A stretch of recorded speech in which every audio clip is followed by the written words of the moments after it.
Hello, everybody, and welcome to episode 48 of Daffy's Roundtable. For this episode, I am joined by the one and only Dominique DiFalco of the Modern Medusa podcast.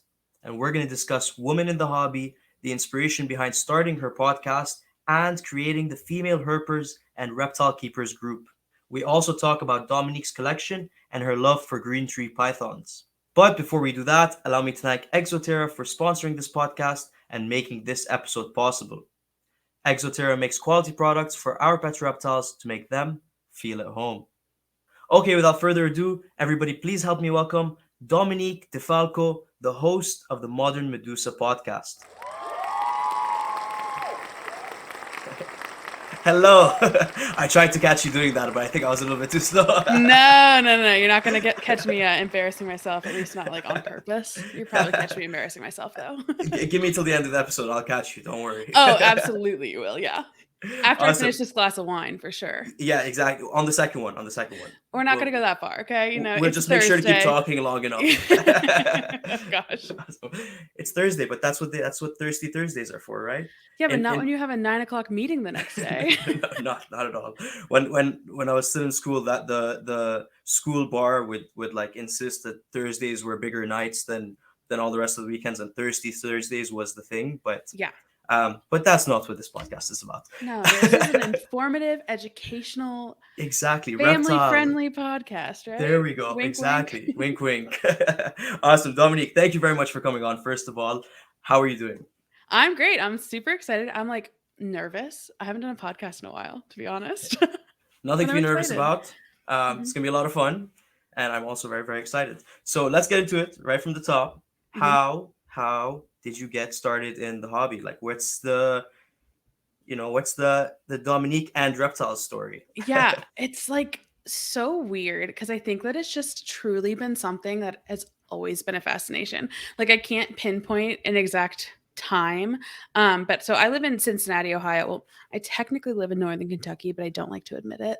So I say I live in Cincinnati. But I have Fair. family who had a house up in upstate New York.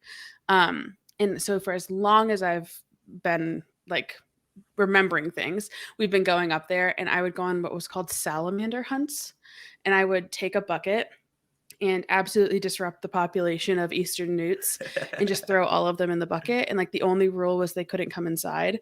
So I would just like sit on the porch with like all of these newts and just like absolutely loved like watching them. And like that rolled into like when I was old enough to read, I would like read about them. And I was like super popular in school, obviously, just like so cool. I would read encyclopedias about like reptiles and amphibians because like Yes. what is a third grader going to do otherwise? Uh 100%. yeah, so it's just truly always been like a part of my identity. And I actually, though I for a while, like I would say like from the ages of probably like 12 to like 20, just didn't like do anything with reptiles. Like Okay. really wasn't, I kind of lost my interest, focused other places. So like really getting back into this has been like in the last like 4 or 5 years. That's awesome. Okay. Mhm. So then that's getting back into it is when you got your first picked up your first reptile. So my first First snake.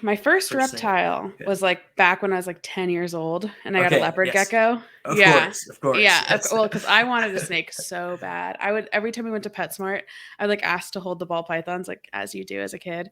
And I always had fish tanks. I always had fish tanks. Like granted, they were really shitty fish tanks. Like no offense, mom, but like, it's like Danios and stuff. But there's always life in my like bedroom growing Mhm. up is kind of how I like to say it. And I got a leopard gecko.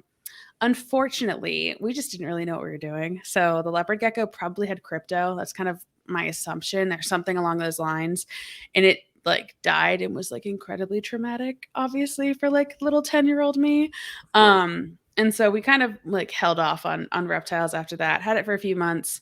But just like after that was kind of like, this is maybe a little bit more than we were prepared for, which honestly, like I'm super grateful for my parents for doing that rather than Yeah. like having me continue the hobby and like continue the heartbreak that was associated Yeah. with not Have doing it another one. And correctly. yeah. Of course. Yeah. So it was a huge learning opportunity.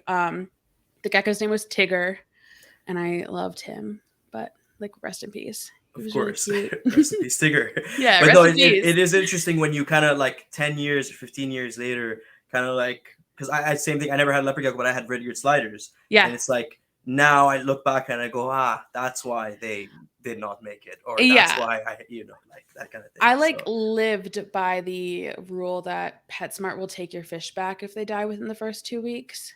And like that to me was like, this is amazing. Fish die all the time. And like now I have like a very nicely cycled, planted like beta fish tank. And I'm like, oh no, I was just a shitty keeper. Like I just didn't do the research. But like also I don't think it was as available because this is like early 2000s. And while there was probably things online, my online usage was fairly limited. I wasn't really allowed to go online too much, which I think was probably smart. So we were really working off of like the PetSmart care sheets and such. So we did our best with what we had. 100%. I had the exact same experience. I had fished them when I was 4 or 5 years old, and you said like I had a lot of them that did survive a very long time, and I was Mhm. able to breed guppies. But it was a lot of, oh yeah, fish just sometimes die very quickly, and we'll get a new one, and Yeah. that kind of thing. Yeah, mine was like, "Oh, this one's got polka dots." That it was ick. It was literally ick. Like, duh. That's good, right? Yeah, it's pretty. Oh my It's gosh, it must be so makeup on the happy. fish. That's yeah. Yeah, exactly. Okay, awesome. So then that was first reptile. First snake was Yeah, when you got back to the hobby. it was. Yeah, so I got my first snake in January of 2019, so 4 years ago. Awesome. And it was my very first snake was a green tree python. Because I just knew like that's the animal I wanted to have. So when between the time that I got back into the interest of reptiles and actually got my first reptile was probably about a year and a half.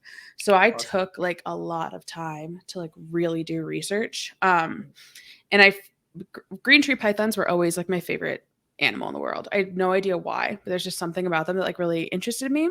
Yeah. And I was living in Seattle at the time for an internship in college, and I was like so incredibly broke. So I didn't do anything except for like hang out at my apartment by myself, listen to podcasts, right? Like as all once again, all very cool people do. Yeah, Um, 100%. and I was listening to Joe Phelan's podcast, and he was talking about having a green tree python. And literally, I remember the moment being like, "Wait a second, like we're allowed to do that? Like we're allowed to have these animals?" Reptiles can be pets. Yeah, like in a totally just different way than I thought. Mhm. So from that moment, I like did all the research. I reached out to Justin Smith of Palmetto Coast Exotics, and like I wish I could see like our very first messages to each other because it's like we're good friends now. But it was like, "Hello, Mr. Smith. My name is Dominique DiFalco. I am interested in getting a green tree python, and I would love your help." And he pointed me in the direction of Ian Bassel. Sorry, Ian. With S&J Reptiles. So I eventually got my like very first green tree from him. So 2018 baby, no, 2017 baby that I got in 2019. So she's just over a year old at the time. Awesome. Very cool. So actually, so this is something we've brought up many times on the podcast Mhm. before, the concept of whether there is a beginner reptile or whether it's more, if you do your research, you can have any reptile as a beginner. And you had a reptile that is not considered anywhere close to a beginner reptile as your first Yeah. reptile. So how was that experience? And do you recommend it to other keepers? Yeah. I think that it's a lot about like setting your expectations with what kind of animal you're going to get. Like I knew going into this that like a green tree python was seen as like not a beginner reptile, Right. but I was not purchasing an animal on an impulse. Like I had a like this is before I knew that you could like find a cage manufacturer. Like I found someone with like a PVC cage in Michigan and I like paid her to ship it down to me so I could have a PVC cage with like the heat panels and everything. So I think like the biggest things were just like doing an incredible amount of research ahead of time and then investing time, money, energy into like getting everything set up beforehand. I had my cage like set up and running for like weeks before I got the animal. But then also like understanding that like this wasn't a corn snake. I knew that I wasn't going to touch this animal. There was like a 90% chance that this animal was going to like never like me. Not that animals really like people, but like I was not Right. going to be able to handle this animal. But I knew that. And I worked with keepers that like knew more than I did. And then also I think one of the biggest things is that I worked really hard to be someone that other people trusted their animals with. So when I spoke to Ian and such, I didn't just be like, "Hey, I want an animal. Like, I'm buying this one. Here's the money." Like, I made sure that I had like built a relationship with him so that during those first few weeks when things were like nerve wracking and, I was like, "He's not eating," and it's like, "Well, yeah, like turn the lights off," things like that. Like, Yeah. I felt like I could call Ian and like get that help. And granted, he went above and beyond for sure. But kind of like circling back, I don't necessarily think that there's like any animal that's the perfect first pet reptile. I think there's a ton that are not good first pet reptiles, but that's going to be the animals that like can cause serious bodily harm to you or someone else in your family. Like, is generally what I think, family including like pets and such. Whereas like a lot of the other animals, like if you do your research ahead of time and you're just like prepared, you can really start with anything. Yeah, I 100% agree. Yeah. 100% agree. Yeah, that's, as they say, you hit the nail on the head. What is Thank that? you. Yes. Thank you. Oh, I will say one other thing that I think is important when you're starting with a more finicky animal or like a more delicate animal as like your first animal, I would get one that's like super established. So my animal was over a year old, like eating frozen thawed regularly, like shedding regularly, all of those things that would have been like a huge cause for concern if I had to like get it started myself. I just took that entire like variable out of it and just bought one that was like ready to go. Yeah, 100%. And to add to that, captive born, not wild caught, and a Yep. few other of those variables that that people think Yes. of. Absolutely. Yes, exactly. I can't even Also, imagine having my first animal being a wild caught green tree. it's I have impossible. two now, and they're still difficult for me. I'm sure. Yeah. Yeah. Yeah. They just an animal that already is a little tougher to acclimate, Mhm. and then switching from its natural environment to a house setting. It's never going to be easy. Mm-mm. So okay, so you said you have two wild caught ones. Is that what you? Mhm. I've And then got you have the original one. yeah. So I have. Let me look over here. Yeah. What I have else to are you like look at keeping? my wall. Yeah, I've I got. know. Yeah, I know what you mean. I don't have a huge collection. I live in a 1-bedroom apartment. I also just Yeah, like realistically, it's not smart for me to have a huge collection. 100%. So I have my first green tree, Calo. He was like my first snake. And then I have 3 other green trees. One is purchased from Longtail Reptile. That was like my very first one that I was like, saw a pairing, saw the clutch, and like was like, this is an animal I want. Not any significant lineage in this animal, just like really enjoyed the look of the pairing there. And then I've got a wild caught that I did buy at Daytona Reptile Expo. I will admit to buying from someone I probably shouldn't have. I'm not going to say their name because I don't think people even need to know they Okay. exist. Fair.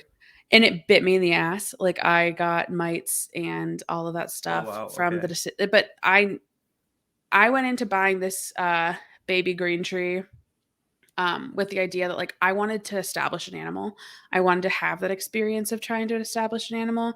And I was like, I want to work with a species I know at a price point that is worthwhile to I'll put the investment in ahead of time. Like I'll put the Yeah. investment in Yeah. when needed. So that was it it worked out, but it was it was tough. It took And time. then Yeah.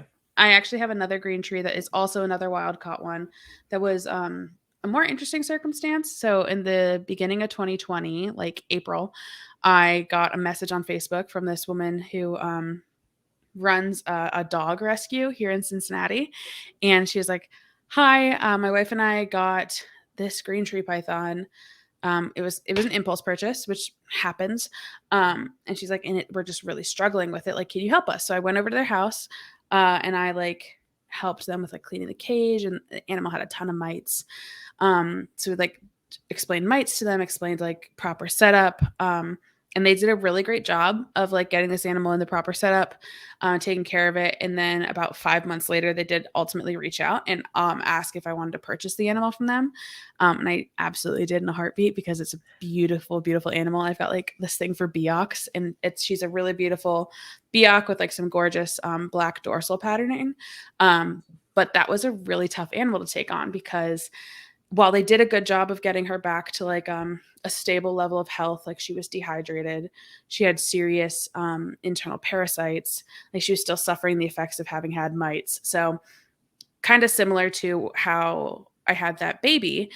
I bought her at a lower price and then paid a lot of money to get her healthy. So ultimately she ended up costing, if we're going to talk about animals in like a monetary sense, about the same as like buying through a As breeder. right, yeah, But I knew that ahead of time. yeah. That's a very good point. That is where the price difference comes between a wild caught animal and a captive bred. The vet bills, the care, the extra time Yeah. feeding and caring Yeah, for it. she was getting panicure like all the time, and she pooped out this worm that like I get made fun of this all the time. I'm afraid of worms, just like in any type of worm. But the worm that came out of this animal's body, when I saw it in the cage, I literally couldn't clean it up for like 2 hours. I was like, I can't like physically open this cage. And granted, it was dead. Like it wasn't like squirming, but like it was incredible to see. Like it was also very interesting. And I was like, holy crap, like this is really what is happening inside these animals. Was you it know? was it a big worm? Oh, it was huge and long and red. And I was just entirely not prepared to see that like before I went to work. Like and it's like these animals were in my bedroom. It was like, oh God. Like maybe I don't love the hobby as much as I thought I did, made me rethink a lot of things in Make that it, yeah, moment. 100%. That's Yeah. really really funny actually. Yeah. I'm glad we're um, getting like into poop talk like 15 minutes into this 15 minutes podcast. of, yeah, that's Yeah. and that's to everyone listening, that's basically our topic for the rest of the Yeah. evening. We're we're just here to talk about poop. Yeah, I mean, it's talked And about snake more than poop you'd specifically. think. Yeah, please. Yeah, geez. It's talked about more than you'd think in the hobby, It's important. It really is. It really is. The amount of conversations, and not just about poop, but just the amount of conversations that I've had with some of my friends. And it's like, if anybody just walked by and heard just a few lines, they'd be like, what? Like, Yeah, yeah. yeah, like I don't even want to talk about how many times I've been like talking about sperm plugs in public. It's Yeah. like that's not necessary conversation. It's not, yeah, yeah. Well, for Yeah. us, it is, but It is, but also like, oh God, we gotta get like a better word for it because it's I just was kind gonna of say we gross. need a new word for Yeah, for it's all like these kind of things. gross. So I also saw a post on your Instagram about your reptile room, from which, by the way, you just said I don't have a very big collection. I just wanted to go back to that. It does not matter. The size of the collection does not matter. It It's is true. more about the quality that the It's animals are true. kept at, which Hmm. again leads to the Instagram post. It's really nice, and it's always cool seeing upgrade pictures of reptile rooms and seeing progress pictures and Hmm. all of that. Um, what was the motivation for the newest upgrades? Yeah. So for people who don't follow me on Instagram, I got all my animals out of racks earlier this year, actually New Year's. There's like a couple things. Like the first one was like aesthetically, it's just much prettier to be able to see everything. Um, and I have a job where I have the privilege of working from home. So I actually sit in my reptile room for most of the day, and my coworkers see the animals, like they're part of my workspace. Hold on. There we Oh go. yeah. Oh my god, my wine's in the picture. We can't have that. This is a Can't have secret. that. Yes. Yeah. So like most of the day, this is kind of where I'm sitting. People are gonna see that like there's this crazy block of cages. And just like aesthetically, I think it's very pretty. So that was like the 100%. first part of it. The second part was just like I feel like I've learned a lot as I've been keeping, and I'm not someone who's going to be anti-rack. I think that like it's just not really my place to like put a broad stroke approach to anyone else's keeping.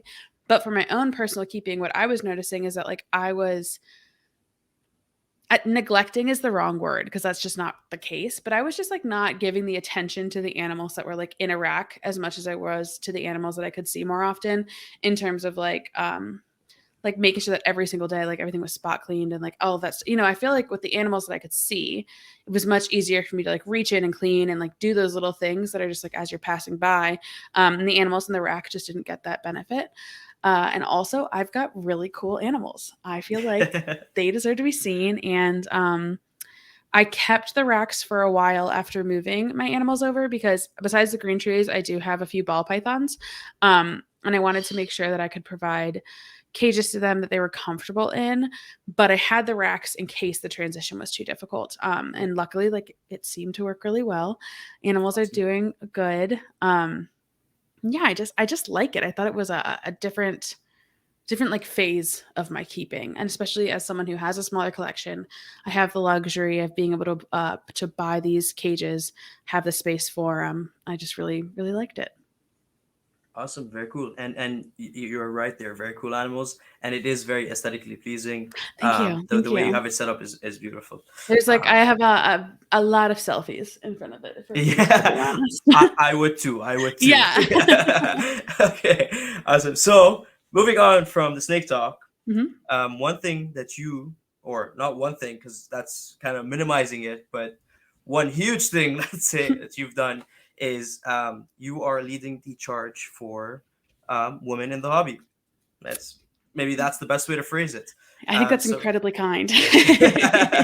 no, it's true. It's true. I'm sure there's a lot of other incredible women doing a lot of other incredible things, but um, you are the one bringing everybody together, right? Oh, That thank is you. the playmaker in basketball. Yeah. So, can you tell me a little bit about? Well, actually, first, what came first? The female herpers and reptile keepers group, or was it the Modern Medusa podcast? So it was the Facebook group. The Facebook group Okay. came first. That was like June of 2020. So I was like super bored at home, like on Facebook all the time, and I was like, I should Yes. make a group. Um, and As one does. as one does, it's like, what, I need to feel a little bit of power. So what should I do? Yeah. It's a Facebook group, yeah. And the podcast was definitely something that spurred from the group, but also just because as I hate to say like got more known in the hobby because that makes me seem much more important than I am, but more in the sense of like as I got more involved and like got the opportunity to speak with people that like seemed out of reach earlier, I just noticed that there was a lack of representation of women, not in any malicious way, but more of just a trend, because it seems like what happens a lot is that the same people who are on one podcast get like tossed around to the podcast circuit, which is Yeah. great because people who are on podcasts generally have good things to say, I hope. um, but the biggest thing was actually there was a post in the Facebook group asking if anyone had a list of podcast episodes with female guests, and Mhm. I went through every single major podcast like RSS feed and pulled out those that had female guests. And like, even for the ones that were running for multiple years, like most of them had less than 20 women on their show. So I just recognized like an immediate need, especially as like this group continued to grow. And I saw like some super cool people Mhm. emerging. And I was like, they deserve a platform too. And I like to think that it was an opportunity for more people to hear their voice, and hopefully like help elevate it to other people to talk about it. Cause I'm not an exclusive person in the sense of like, this isn't like I hate men or like, I don't, Yeah. like that kind of thing. It's just, I think that I'm very much a person who believes in lift as you climb. And so as I was able to do really cool things in the hobby and get really involved, I wanted to bring other people with me to do that. And as you were saying that, I was trying to think back, and I think I am also good. But we're at episode 54, and I think I've only ever had like 4 or 5 um, woman guests. So I think Yeah. I need to fix that. Well, it happens, it's Yeah. not, and that's the thing is it's not a malicious thing. I think it just comes in general of you as humans, we tend to like gravitate towards people who are like us. Mhm. And if like, that can be with like men and women and such. And so if your group of people that you generally talk to doesn't have a lot of women in it, you're not going to pay attention to that disparity when it comes to like other areas. It's when you start to actively think about it that it becomes something you recognize. That 100%, 100%. Or when it's brought to your attention, Mhm. and then that you kind of start to think about it over and over, and you're like, oh Yeah. no, Yeah. I'm part of the problem. I mean, I Okay. didn't say it, but Yeah. So the group came first, and then mhm. the podcast.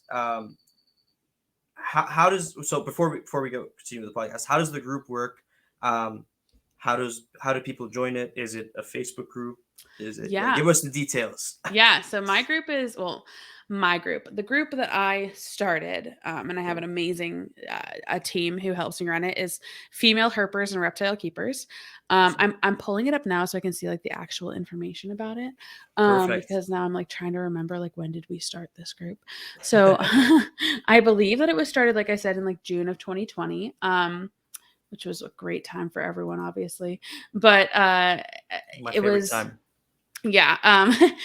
We started like very small. I really thought this would just be a place for people to like chit chat.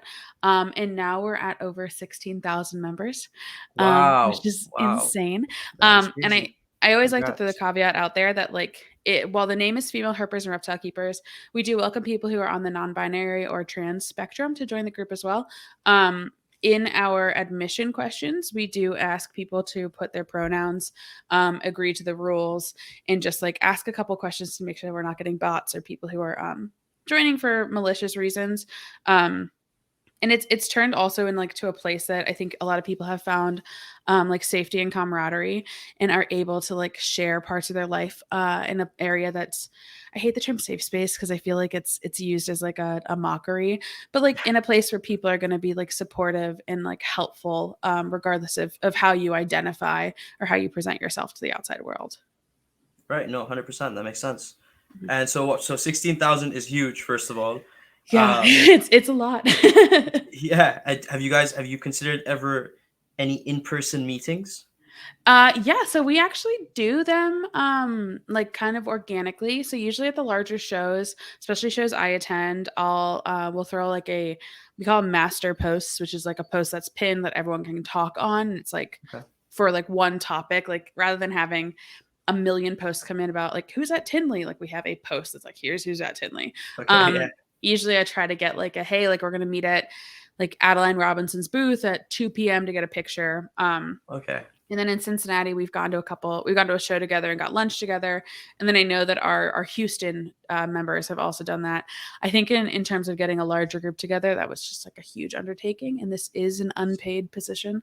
So I Yeah. think Of until I start course. getting a salary from this, I'm not going to really do any large scale event organizing. If you think about it, right, this could be the way to get your salary out of it. It could be, yeah, or I don't really know if I want to do that. I don't really want like my resume to say like professional Facebook moderator. I feel like that's got like some weird implications. Fair, fair. Yeah, especially with the Facebook and the politics around Facebook right now. Yeah, yeah. I feel like I'd rather say like I'm on Reddit actively than like admitting to being on Facebook as Yeah, much as I Facebook. am, you Yes. know? Discord is the new one now. Oh my God, Discord is like too much for me. It's just Yeah. I personally believe I'm too accessible already. Like I don't need another way for people to reach out. You know what? How rude does that sound? I'm not trying to be rude. I'm just saying I'm bad at responding to messages. I don't think it's rude at all. I was gonna say I've been giving worse answers. I like that more. I'm gonna steal that when people tell me to get on Discord. That's what I'm gonna say from Yeah, now on. please feel free. Feel free. It's like sometimes I just wish I could like be like, "Oh, I'm so sorry I didn't get your letter. It got lost in the mail." But like I can't be like, "Your text got lost in space." It just doesn't work. Yeah. Especially with like read receipts. It's like I saw your message. We both know I saw your We, message. yeah, and Okay? we know what time and we know where you are. Yeah. Yeah, And you saw me start texting back and then stop, and we're just going to have to pretend that didn't it didn't happen. happen. Exactly, exactly. I've started blocking out hours now of like, okay, I can't be on Instagram from this time to this time because then you respond to somebody and then they respond to you and then you respond to them and you have like six other chats going on.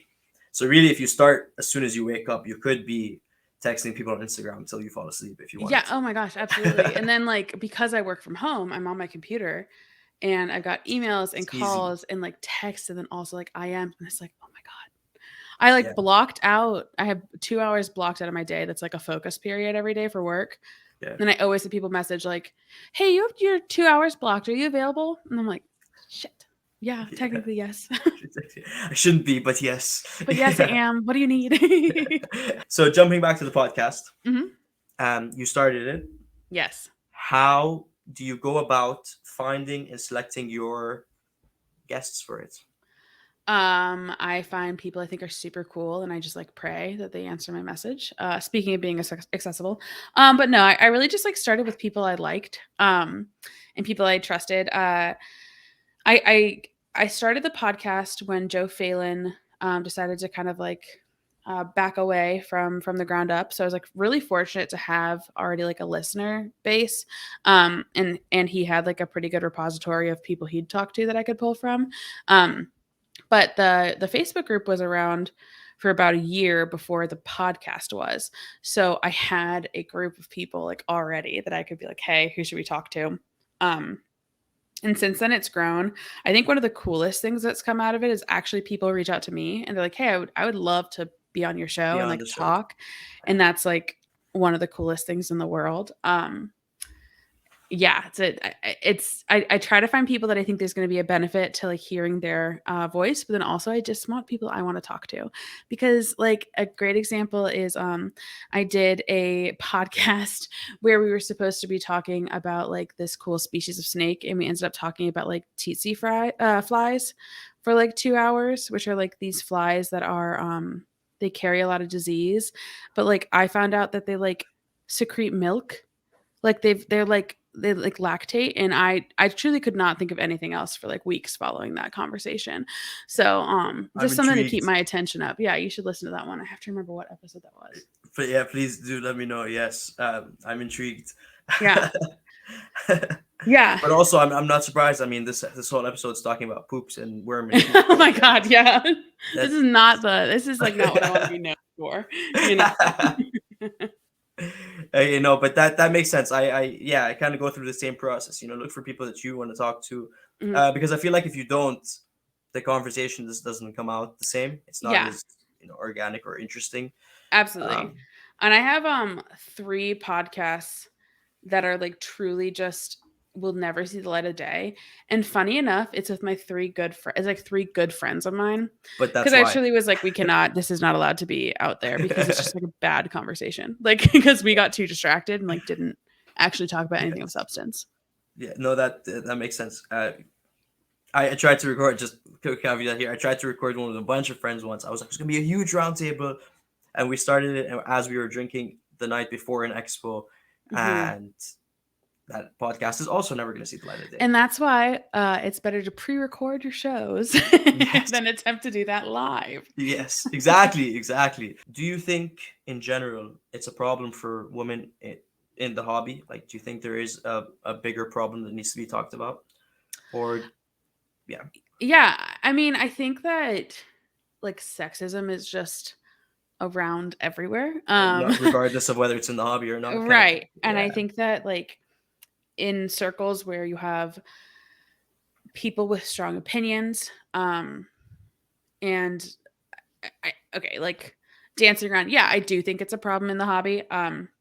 I think that it's a problem in smaller ways than people tend to think about.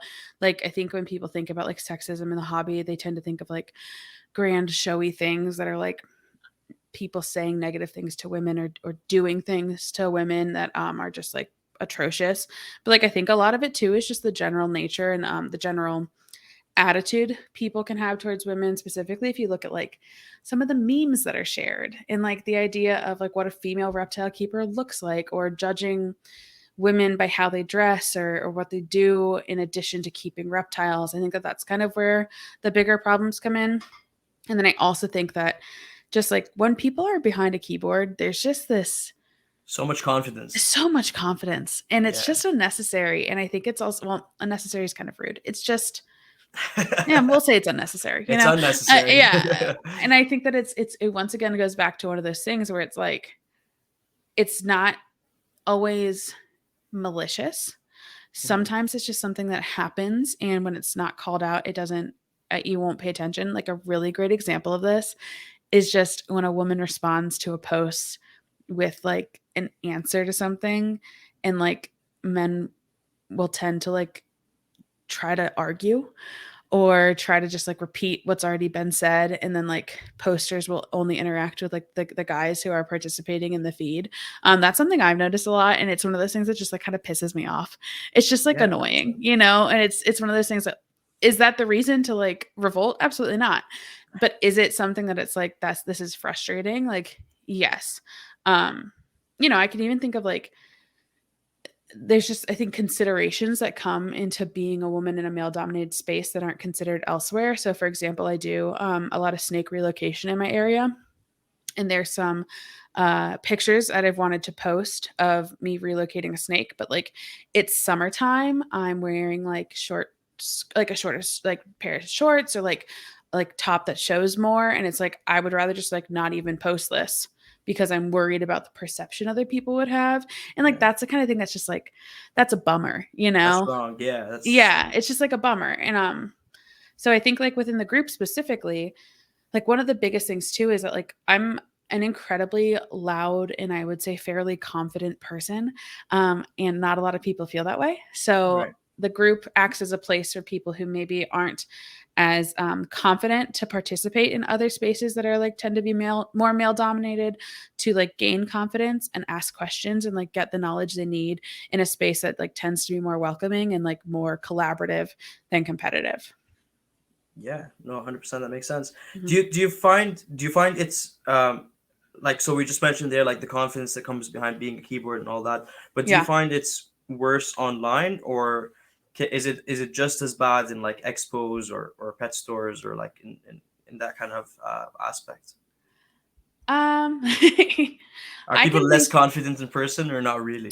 I think it depends on the person. I mean, I can think of my personal experiences that I've had. It's harder, especially in person, because each individual's person for putting up with bullshit is like different than others. Yeah, But like, I have friends who've been assaulted at reptile shows.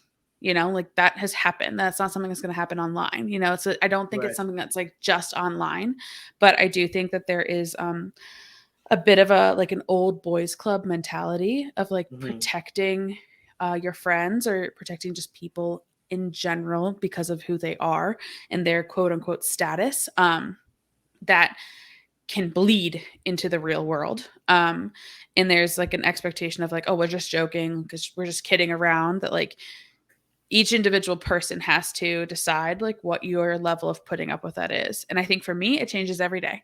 Like one day, fine, that joke is stupid, but like whatever. Another day that pisses me off, and I'm gonna tell you why. Yeah. And so I think it just depends. I would say like in general, for most people who like have things to say about me aren't going to say it to my face, but they'll say it online or say it about my friends. And I think it's because if you're going to say it to my face, I'm going to call all my friends over and they're going to have a problem with it, Yeah, And so i 100%. think Yeah. i think that that's part of it too. It's like it's just like anything you'll say online or do online, that when there's real people in front of you, like real emotions, like real consequences, it's different. It's harder. There's no time period to react in, right? You could see something online and be like, I'm gonna put this away for a bit and Right. respond later. Whereas it's an immediate reaction when it's in Yeah, and person as well. I mean, I will also say too, like online gives liberty for a lot of misreading, Yeah, like in a true. lot of Yeah. misunderstanding. Hmm. And I can think of like certain situations where I've like had disagreements with people where you have to be like, hey, like I hope this is coming across right. Like thinking back to how I'm saying things or how they're Yeah. saying things. And I think that's another actually area where like being in person is like helpful, because if I hear someone say something that had they typed, I would have heard so differently. Right. It's important. I think like also just setting your own limits of like what energy you're going to put into these imaginary fights online is just very important. Like I just don't participate. No, I always like to hear the drama. I don't like to be involved. I don't like to be involved. Yes, Yeah. you need the tea, But I but would like to know. you'd like to know. Yes, keep me in the loop. Don't Yeah. involve me. Yeah, absolutely. Yeah. Give me the screenshots. Yes, I don't I'll have an take them. opinion. Yes, I'm gonna save them in my folder for 3 years later when we have this conversation. I'm gonna bring Yes. up those screenshots. But Yeah. again, don't have an opinion. Yeah. Yeah. Absolutely. Absolutely. Very Mhm. funny. Okay. So based on that, I think it's not a secret that it looks like it's more of a male dominated hobby Mhm. on one side. But do you think that there are some species or little like niches that are more female dominated? Yeah, I would say like there's areas where like women are more prevalent for sure. I wouldn't necessarily go as far to say that like dominated in any way. I think it's more of like an evening out. I think you'll see it a lot in like New Caledonian geckos. It seems that there's a lot more women there. Like bearded dragons. I feel like the ball python hobby specifically like tends to be, like a decent split of men and women. Yeah. um, I think that like part of it too is just when you get into these more niche species that have like higher barriers to entry, that have like a more established history associated with them, they tend to be species that were like started in captivity by men, which like we're grateful to have these species. So it's harder. It kind of going back to like you hang out with the people who are like you. So like a female keeper trying to get into like a more niche species may have a harder time than her male counterparts who like have things more in common more quickly. And you like we all know that with the cooler animals, they're not on sale until you've asked all your friends if they wanted one. Yes. Like it's Yes. not something that just is like suddenly available to everyone. That's just not how it works. So Of again, course. if you're surrounding yourself by mostly men or like mostly people who are just like similar to you in some way, like that's where they're going to stay, you know? Um Yeah. so I think it depends. I think that I will say, like, I do like to see people. It seems like there's more women stepping up and like making themselves known, which is like really exciting for me personally. Yeah, of course. Do you think that there's no, yeah, there definitely has been, like you said, more women stepping up and making a name, but do you think in general as a whole there's been more of an increase in female keepers as well Yeah, across all boards? I don't really know. I don't like have the data to back that up Of course, yeah. necessarily. I will always like refer to my absolute favorite study that was ever done. It was done at, I believe, University of California, Davis, I believe. But it was done with Dr. Emily Taylor. She is a herpetologist at, I think it's University of California. And she did a study with a group of her students to talk about prevalence of women in herpetoculture or herpetology, not even herpetoculture, in Okay. herpetology, in relation to like how they are cited in papers. And like there's Mm, definite growth. Like there's growth across the board of like women in reptile like study. It's slow. awesome. And it's still like very skewed, but like it's definitely growing. I think that like also just when you look at the data regarding like higher education, one of the things that's very interesting is that like women get more degrees, but men have a tendency to be professors. So it's really interesting, like that disparity there. So I think a lot of it goes back to like who you see, versus like who's actually doing things behind the scenes. So I pulled up my details. So give me one second because I Yeah, have my data here. Okay, yeah. so there was a sex ratio of authorship from 1990 to 2019 done. So between 1990 and 1999, the authorship of papers that were done about like reptiles in general and amphibians, it was an 84.9% male to 15.1% female, on papers. Wow. And now from 2010 to 2019, it's 70.8% male to 29.2% women. So it's about doubled the size of women who are like involved, but obviously 30% is still a very Still a small very, group. yeah. And then Hopefully it actually, increases. one of the things that I think is the most interesting, and I'll send these, remind me after this, I will send you these details from the study so that you can like actually share them because I think it's really interesting, Yeah, is that please the do. largest area that women are represented in terms of research papers is in tuataras. So Wow, okay. yeah, so it's 68 to 38%. So 38% of like tuatara studies like had women authors on them. And then the lowest was actually in Sicilians with 28.6% women and then 71.4% men. So I think it's like very interesting to see like where the interests lie and like where the trends seem to go. Because I think that it probably relates back to like, where hobby is, like where people are too. Like people tend to like grow together, like we talked about. Yeah, what speed? What? Yeah, yeah, 100%. Yeah. Yeah. I'm sorry, I just like absolutely love research papers. So I was like, I got to pull up my facts and I figures got over it. here. No problem. That's yeah. It makes it more interesting. Makes it more interesting. Yeah, it's I just think it's a really fascinating topic, and I also think it's like an important caveat to know is that like my background is in information systems and information technology, so I like am someone who's comfortable and has operated in male dominated spaces for a long time now. And my older sister's a civil engineer, so my parents like very accidentally, well not accidentally, but they like very effectively raised like a couple of like really badass women, including my younger sister too, who are like very confident taking up space, especially in areas that like tend to be more male dominated. So I think that's where a lot of this like interest comes from. Yeah, I know that's awesome, and Thank you. good job, good job. Yeah, never mind. Your Never mind. parents did good. Yeah, I was Yeah. gonna say good job to your parents, but Yeah. I think we gave them a run I'm for their not. money for sure, but like we Yeah, came out okay. yeah. I don't even want to. Yeah. What is your like end goal with the podcast and the group actually? Yeah. I think that changes all the time. Yeah. Um, and that's something that like I I don't want to say struggle with, but like I grapple with it. You know, I think about it a lot.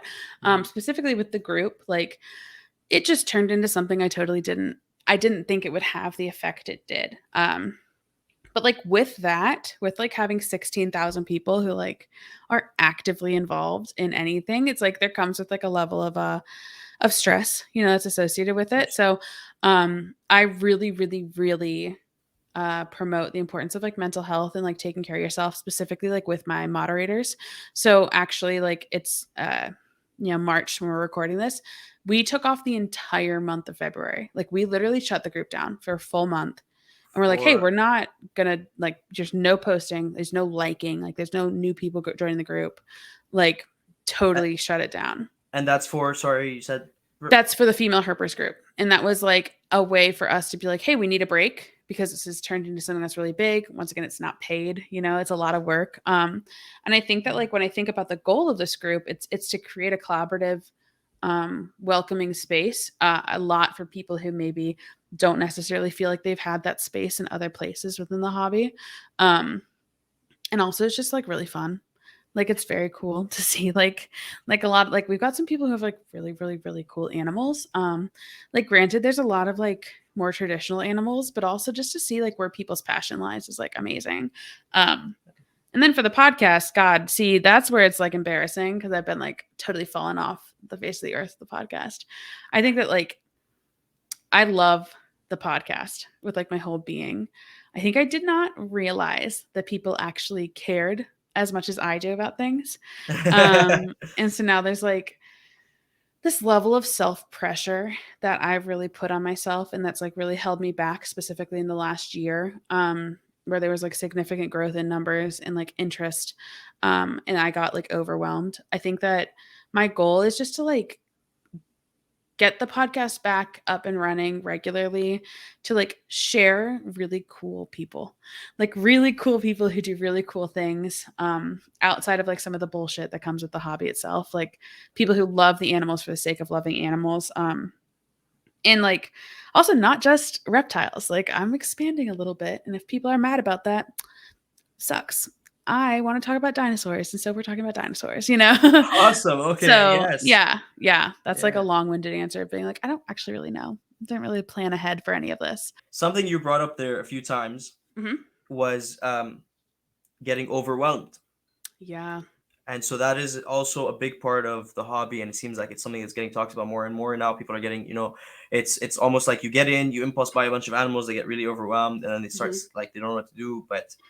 But you can get overwhelmed in anything in this Yeah. hobby. How has the hobby affected your mental health, and how do you think your mental health has affected the hobby for you? Oh, that's like a really good question. I I think flipped it I love around. it. Oh my gosh.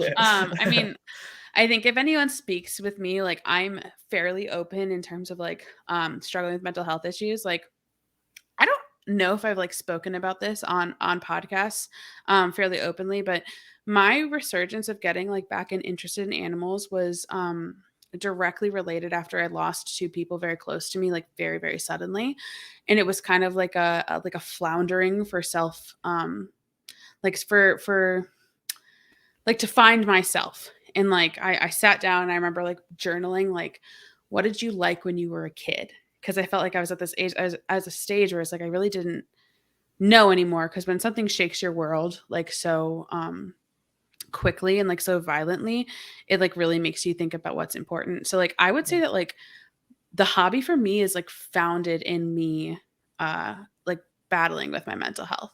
And I think that that's something that's like very, very common. um I also think a lot of people who tend to be on the neurodivergent spectrum in terms of autism, ADHD, or similar disorders have a tendency to be attracted to the hobby because it's a very interesting topic. It's like tends to be a special interest for kids when they're younger. So I think that like not talking about mental health in the hobby is just like irresponsible, especially just because of how prevalent it is. And then you talk about like how does it affect like the hobby and how does it affect my input in the hobby. So I got my first animals like in 2019, and then COVID hit in 2020, and I'm stuck at home. And what do? You get on Facebook and you get involved in things. And I think there's a lot of great things that came from it. But like also I started to get animals quickly. Get more animals, yeah. And that was totally great when I was literally locked in my bedroom like for a year. Um, and then I got a new job, and like COVID was like loosening restrictions and stuff. And now I'm traveling for work and I'm doing XYZ. And like it makes you like think. And I think the overwhelm is like very real. Especially like I don't think there should be any shame in it, Nope. even when it's things that feel like they should be so easy. So like a really great example for me is like just like little things like taking the shed out of a cage should be something that's like so easy, but it's like, oh my God, well, if I open the cage, then she's going to be hungry and I'm going to have to do this. And it feels like I can get kind of like Overwhelmed. overwhelming. Yeah, exactly. You know? And so I think that like how it's affected me personally is that like I joined a hobby that I knew was added responsibility to my life. Like this isn't something that it's not like I also do embroidery, and I can just put my embroidery away. You know, Yeah. if I lock my For embroidery in the weeks at a time. closet, weeks. Honestly, if we're going to be honest, the amount of hobbies I have that I That's haven't picked up in years is like yeah. I've got a closet of shame. Um, Yeah. you know, like that's not this hobby. Like this hobby is it's like living things. And I used to work, well, I'm not used to, I still am like involved, but I did a lot with like reptile rescue for a very long time. So it's like you saw people who just like didn't take care of their animals at all. And I really try not to judge because like you just don't really know what's going on with people. Of course. So I think that like ways it's affected me is just like those maintenance tasks, you know, like, oh my God, I have to clean all the water bowls. And so what I try to do for myself is like do everything in phases. Or I literally book out time on my calendar of like, this is when you're doing this task. Or I meal prep food for myself. And so then I also like meal prep for snakes in the sense that like sometimes like I'll just get all the feeders out and like put them in the fridge so they defrost overnight. And so it's like the little step is done. Tomorrow we take the next step rather than having to do everything all at once. Um, and then also just like talking to people who are like also like in the hobby. I think if you like have these conversations and like recognizing that it's not something to be embarrassed about is like super important, but then also recognizing that like it's okay to ask for help when you need it or say no to things. I think a really like poignant example is I produced my first clutch of animals last year. Um, Congratulations. Thank you. It was the coolest thing. Loved it. What Said species? ball pythons. I got Awesome. Okay. which I had a xanthic pieds, which was like my dream. Yeah, cool.